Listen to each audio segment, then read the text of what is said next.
Welcome everyone, this is Annie Ray. In this episode, we'll discuss how to get bigger and better guns. Let's roll that. Yeah, I've been running and running to keep it 100. It's all that I wanted, but lately I don't get the stomach.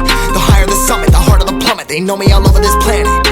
I'm just a man and I can't understand it. Proud that I win it. Alright, so बड़े और बेहतर arms हर fitness freak की ख्वाहिश रहती है, लेकिन ज़्यादातर लोग इसको ओवर ट्रेन कर देते हैं या कुछ मिस्टेक्स कर लेते हैं जिसकी वजह से उनके आर्म्स ग्रो ही नहीं होते हैं।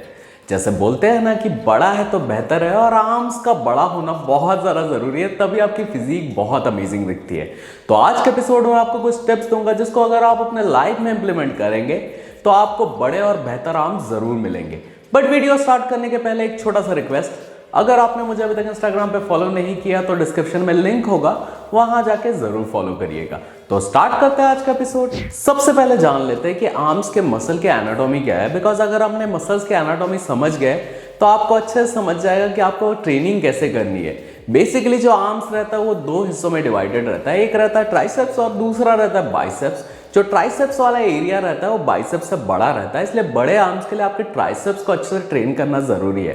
बाइसेप में बेसिकली तीन टाइप के मसल ग्रुप रहते हैं, एक रहता है ब्रैकाई, दूसरा रहता है ब्रैकालियस और तीसरा जो रहता है वो रहता है ब्रैकारेडियलियस। ट्राइसेप्स में भी तीन मसल ग्रुप रहता है, एक रहता है लॉन्ग हेड, दूसरा रहता है लैटरल हेड और तीसरा रहता है मिडियल हेड। और एक मसल ग्रुप आपके आर्म्स को बड़ा दिखाने में रिस्पॉन्सिबल रहता है, वो रहता है आपके शोल्डर्स।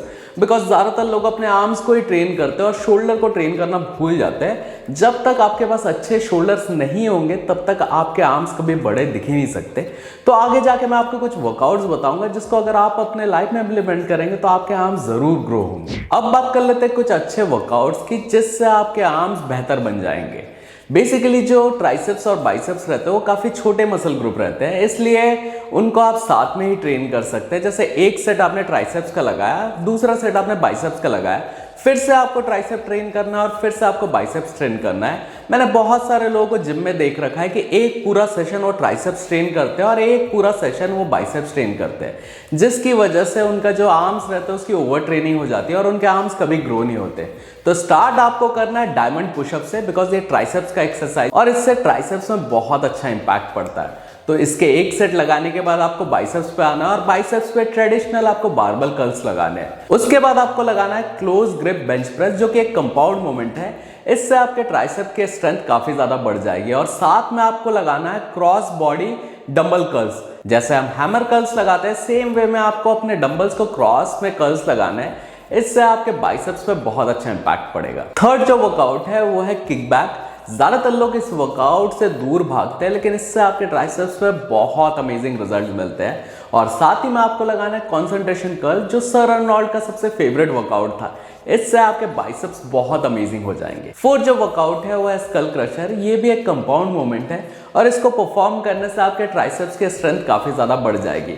और साथ में आपको लगाना है स्पाइडर डंबल कर्ल्स, बिकॉज इससे करने से आपके बाइसेप्स की भी स्ट्रेंथ बन जाएगी और उसकी लुक भी बहुत अच्छा आने लगेगा। फिफ्थ वर्कआउट है single arm dumbbell tricep extension, और इस वर्कआउट को करने से भी आपके ट्राइसेप्स बहुत अच्छे हो जाएंगे, लेकिन ज्यादातर लोग इस वर्कआउट को स्किप कर देते हैं। और साथ में आपको लगाना है बाइसेप्स के लिए ड्रैग कर्ल्स, और ये वर्कआउट तो जिम में 99% लोग नहीं करते, और जब भी मैं ये वर्कआउट करता हूँ मुझे बहुत अमेजिंग फील होता है। ये तो हो गए ट्राइसेप्स और बाइसेप्स के वर्कआउट, लेकिन साथ में आपके शोल्डर को भी ट्रेन करना बहुत ज़्यादा ज़रूरी है, बिकॉज आपके शोल्डर का मसल्स आपके बाइसेप्स को बड़ा दिखाने के लिए बहुत ज़्यादा इंपॉर्टेंस रखता है। इसलिए शोल्डर के लिए आपको मिलिट्री प्रेस हमेशा लगाना चाहिए। साथ ही में आपको अर्नोल्ड प्रेस पे बहुत ज़्यादा कॉन्सेंट्रेट करना चाहिए, बिकॉज इससे आपके जो आउटर शोल्डर रहता है वो बड़ा होता है और आपके आर्म ज़्यादा बड़े दिखते हैं। और साथ ही में आपको लगाना है bent arm lateral rise, because इसको लगाने से आपके शोल्डर बेहतर होते हैं और जितने अच्छे आपके शोल्डर रहेंगे उतने बड़े आपके आर्म्स दिखेंगे। अब बात कर लेते हैं कुछ मिस्टेक्स की जिसकी वजह से लोगों के आर्म्स ग्रो ही नहीं होते। ज्यादातर लोग अपने आर्म्स को ओवर ट्रेन कर देते हैं जब भी वो अपने बाकी वर्कआउट करते हैं, जैसे कि चेस्ट, शोल्डर या फिर बैक, तब उनके आर्म्स इन्वॉल्व रहते हैं। जब भी आप कोई भी पुशिंग मूवमेंट करते हैं तब आपके ट्राइसेप्स इन्वॉल्व रहते हैं, और जब भी आप कोई पुलिंग मूवमेंट करते हैं तब आपके बाइसेप्स उसमें इन्वॉल्व रहते हैं। और साथ ही में रोज के रोज मैंने लोगों को देखा है कि कोई भी वर्कआउट करते हैं लास्ट में ट्राइसेप्स या बाइसेप्स का एक सेट या दो सेट जरूर लगा लेते हैं, जिससे आपके जो आर्म्स रहते हैं वो ओवर ट्रेन हो जाते हैं और ओवर ट्रेन होने की वजह से उनकी रिकवरी स्लो हो जाती है। इस वजह से आपके आर्म्स कभी ग्रो ही नहीं होते। इसलिए वीक में एक बार अच्छे से बाइसेप्स और ट्राइसेप्स दोनों को ट्रेन करिए। रोज के रोज इसको वर्कआउट करने की कोई जरूरत नहीं है। जब आप रेस्ट देंगे तभी आपके मसल्स ज्यादा अच्छे से ग्रो होंगे। अब कुछ प्रो टिप्स की बात कर लेते हैं। जिन लोगों के भी आर्म्स बिल्कुल भी ग्रो नहीं हो रहे हैं, उनको कुछ हफ्तों के लिए अपने लेग्स के बाद आर्म की ट्रेनिंग करनी चाहिए। बिकॉज जब भी आप लेग्स का वर्कआउट करते हैं, आपके जो टेस्टोस्टेरोन और एचजीएच जो लेवल रहता है वो पीक पे आ जाता है। और इसके बाद जब भी आप आर्म्स ट्रेन करते हैं तो आपके आर्म्स की जो रिकवरी रहती है वो ज़्यादा फास्ट हो जाती है। इस वजह से जिनके आर्म्स बिल्कुल भी ग्रो नहीं हो रहे, लेग्स के बाद कुछ हफ्तों तक आपको आर्म्स को ट्रेन करना चाहिए। देखिएगा आपको बहुत अमेजिंग रिजल्ट्स मिलेंगे। साथ ही में अपने न्यूट्रिशन पे बहुत ज़्यादा ध्यान देना चाहिए।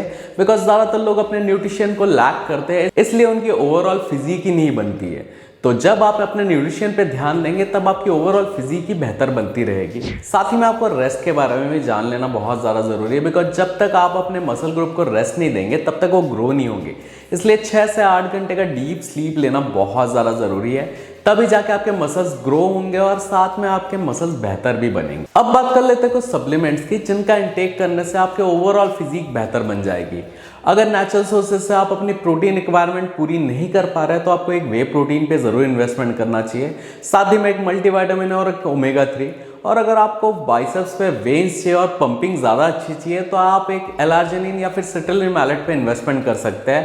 बिकॉज जब भी आप एल-आर्जिनिन या फिर सिट्रिलिन मैलेट का इंटेक करते हैं, आपके ओवरऑल बॉडी में ब्लड फ्लो बढ़ जाता है। और जब आप अपने बाइसेप्स या फिर ट्राइसेप को पंप करते हैं तो उसमें पंपिंग ज़्यादा बढ़ जाती है। इससे आपके जो आर्म्स रहेगा उसका साइज भी बड़ा दिखेगा। और कुछ अच्छे सप्लीमेंट के लिंक मैं अपने डिस्क्रिप्शन में दे दूंगा, अगर आपको परचेस करना है आप वहां जाके परचेस कर सकते हैं। Last but not the least, आपको फोम रोलर और स्ट्रेचिंग एक्सरसाइजेस ज़रूर करने चाहिए।